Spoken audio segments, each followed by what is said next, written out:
بسم الله الرحمن الرحيم. الحمد لله رب العالمين، والصلاة والسلام على أشرف المرسلين سيدنا محمد وعلى آله وصحبه أجمعين. أما بعد، نوينا التعلم والتعليم والتذكر والتذكير والنفع والانتفاع والإفادة والاستفادة والحث على التمسك بكتاب الله وسنة نبيه والدلالة إلى الخير والدعاء إلى الهدى ابتغاء مرضات الله وقربه وثوابه. آمين اللهم آمين. Mengingkari kebaikan suami. Hadis ini diletakkan oleh Imam Al-Bukhari dalam Kitabul Iman. Walaupun menyentuh tentang istri yang tidak menghargai ihsan daripada suami. Hadis ini mempunyai pelbagai riwayat. Di antaranya apa yang diriwayatkan oleh Imam Al-Bukhari. Dalam riwayat yang lain, baginda Rasulullah berkhutbah hari raya. Setelah selesai daripada khutbah, Nabi membawa Bilal pergi ke saf kaum muslimat. Artinya kaum muslimat berada di belakang. Nabi dengan Bilal datang dengan membawa macam kain. Kemudian Nabi bersabda kepada mereka kaum muslimat, "Ya ma'asyaran nisa, tasaddaqna." Wahai sekalian kaum muslimat, banyaklah kamu bersedekah. Sesungguhnya saya diperlihatkan penghuni neraka adalah banyak golongan daripada kamu, yakni daripada kalangan perempuan. Maka seseorang perempuan bangkit dan berdiri, bertanya kepada Rasulullah, "Kenapa kami paling banyak di neraka, wahai Rasulullah?" Kata baginda Rasulullah, dua sebab. Yang pertama adalah kufranul ashir. Hadis yang saya akan bahaskan. Yang kedua adalah takthurnal li'an. Karena kamu kerap suka melaknat. yakni memaki, melaknat kepada orang lain. Kemudian kata baginda Rasulullah sallallahu alaihi wasallam, "Ma ra'aitu min naqisati aqlin wa dinin aghlaba lidhi lubbin minkunna." Saya tidak melihat perempuan yang sifatnya ada kekurangan di dalam akal dan juga di dalam agama yang dapat mengalahkan lelaki yang cerdik pandai daripada kamu. Yani, apa maksud kurang akal? Kurang akal bukan tidak waras. Kita jangan salah faham. Kurang akal maksudnya adalah Nabi menafsirkan. Ditanya, "Ya Rasulullah, apa maksud kamu perempuan kurang akal? Bukankah perempuan itu bila mana bersaksi, kalau satu laki-laki, perempuan dua, itu kekurangan di dalam akalnya?" Maksudnya, di dalam menjadi saksi akan kejadian-kejadian yang terjadi, laki lebih hampir berhadapan dengan kejadian-kejadian kekerasan berbandingkan kepada perempuan. Maka lelaki lebih melihat perkara itu jelas berbandingkan kepada perempuan. Oleh kerana kekhawatiran perempuan yang tidak jelas melihat satu kejadian dan perempuan itu akan menjadi saksi, maka perempuan itu kesaksiannya perlu diperkuat dengan yang lain untuk memastikan apa yang ditengok itu adalah benar, nyata seperti mana dilihat, maka diperkuat dengan saksi yang lain. Tapi oleh kerana lelaki adalah bila mana ada masalah pergaduhan apa semua, kalau kita tengok orang bergaduh, yang pergi untuk menghalang perempuan itu laki-laki. Sebab laki-laki lebih berani berhadapan dengan demikian untuk menyelesaikan masalah, sementara perempuan akan menghindar. Bila mana perkara-perkara yang seumpama ini terjadi dan naik ke mahkamah, maka yang lebih jelas kesaksiannya laki-laki berbandingkan kepada perempuan. Oleh karena itu perempuan dua, laki-laki satu di dalam kesaksiannya.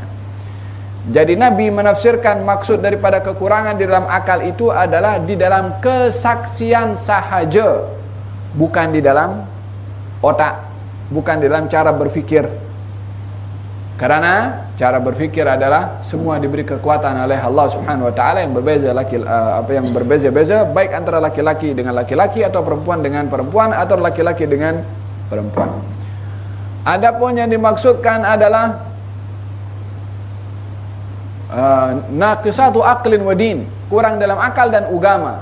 Apa maksudnya kurang akal dalam agama? Yang kurang dalam agama, kata baginda Rasulullah, bukankah kalau berada dalam keadaan uzur ia tidak salat, maka itu adalah merupakan kekurangan di dalam agamanya. Apakah makna kekurangan di dalam agama ini? Bukan bermakna dia tak dapat ganjaran. Tak. Sebab yang suruh tak salat juga Allah Subhanahu wa ta'ala. Yang suruh perempuan kalau uzur tak salat siapa? Allah. Kalau perempuan dalam keadaan uzur tak salat, dia taat kepada Allah atau tidak? Dia taat juga kepada Allah. Dia dapat ganjaran taat dengan tidak salat. Tetapi secara zahir bilangan salat itu akan berkurang, walaupun tetap dia diganjar sebagai seorang yang taat kepada Allah Subhanahu wa ta'ala.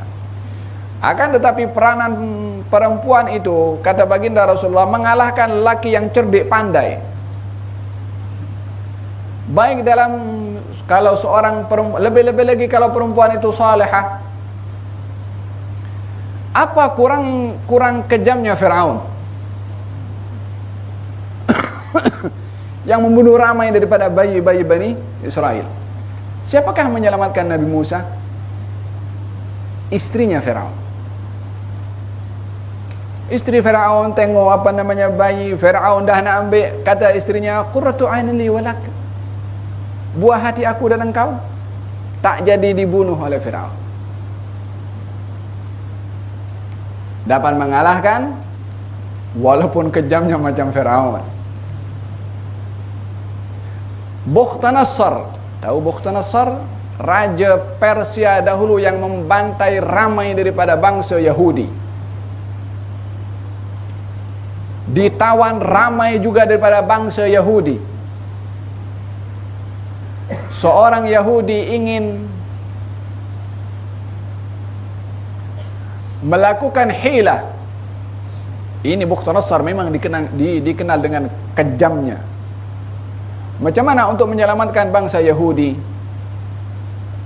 Seorang padri ke atau dia ulama Yahudi yang bersembunyi menyamar dengan seseorang, dia membawa seorang perempuan namanya Allah, siapa pula itu, walhasil perempuan yang cantik, dihadiahkan kepada Bukhtanasar untuk diberistrikan, yang pada akhirnya bukan hanya menjadi istri, akan tapi menjadi penasehat dalam negeri kepada Bukhtanasar, yang akhirnya mereka yang dipenjara dibebaskan oleh Bukhtanasar, dan hingga hari ini semakin banyak Yahudi. Kalau dibantai habis oleh Bukhtanasar, habis. Siapa yang menjadi sebab berterusannya generasi? Memanglah semua ketentuan daripada Allah Subhanahu wa ta'ala, tapi yang mengalahkan itu Bukhtanasar yang kejam, istrinya. Faham dong? Ini bukan nak membandingkan satu dengan yang lain, tidak. Ini maksudnya bagaimana seseorang itu memahami hakikat yang Allah letakkan kepada seseorang.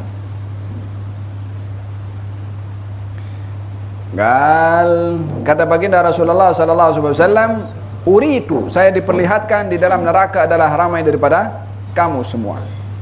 Mungkin seseorang akan bertanya, bagaimana? Mungkin kita tahu bahwasanya jumlah kaum perempuan itu adalah lebih banyak berbandingkan kepada laki-laki di setiap zaman.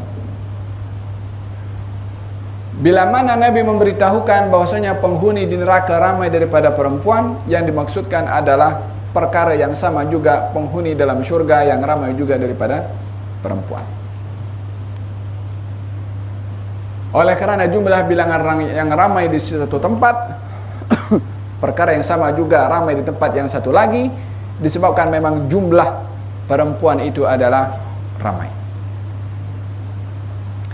Dan kata baginda Rasulullah sallallahu alaihi wasallam ketika ditanya, adakah maksudnya perempuan itu banyak dalam neraka karena kufur kepada Allah? Nabi mengatakan tidak, akan tetapi kufur kepada ihsan daripada suaminya.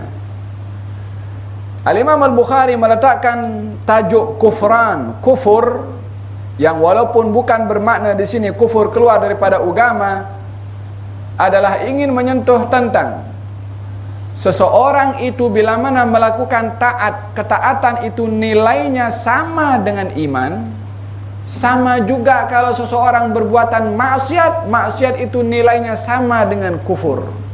Tapi bukan kufur keluar daripada agama, saya katakan ya, perbuatan maksiatnya itu.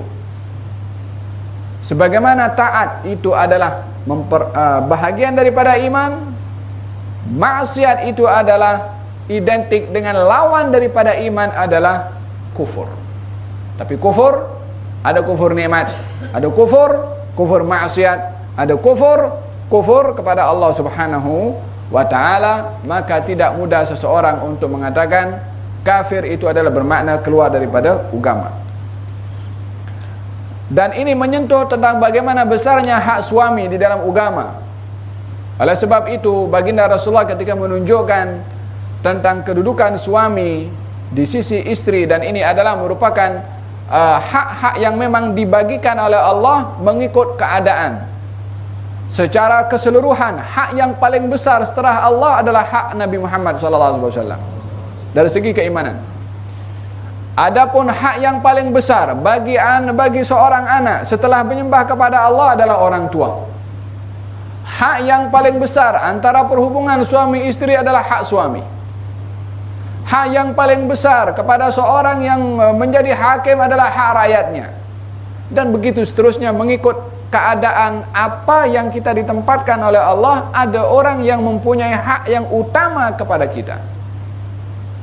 Bagi pasangan suami istri, kata baginda Rasulullah SAW, "Lau amartu ahadan an yasjuda ala ahadin," kalau saya suruh seorang itu sujud kepada orang lain, saya akan suruh sujud seorang istri kepada suaminya. Sujud hanya dilakukan untuk Allah Subhanahu wa ta'ala sahaja. Baginda menempatkan sifat sujud yang seharusnya hanya milik Allah. Kalau boleh aku suruh orang sujud setelah kepada Allah, boleh kepada yang lain, haknya adalah hak suami kepada istrinya untuk sujud, istri kepada suami. Ditempatkan perbuatan sujud yang hanya kepada Allah juga kepada suami kalau nak diizinkan. Artinya hak yang paling besar kepada istri setelah Allah Subhanahu wa ta'ala adalah hak suaminya. Maka oleh karena yang demikian, baginda Rasulullah SAW menyatakan tentang al-kufur yang dimaksudkan adalah kufur ihsan, mengkufur ihsan daripada suaminya yang berbuat ihsan kepada istrinya.